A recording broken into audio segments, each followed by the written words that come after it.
нашему писателю Исею Хацуеву за то, что он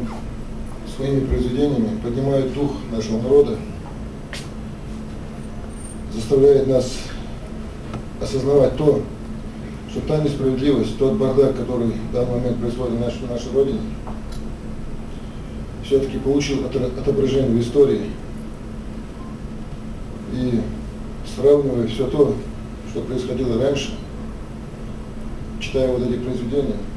«Обвал», «Над бездной», где описываются события 1944 года, про то, как наши мужественные люди, которые не смирились с выселением в горах Кавказа, отстаивали нашу честь. Я считаю, что эти мужественные люди постепенно снова воспрянут, дух поднимется народа, и то мужество, та доблесть, которая существовала у ингушей и чеченцев, станут во главе угла, во главе политики, и истинные сыны нашего народа вернутся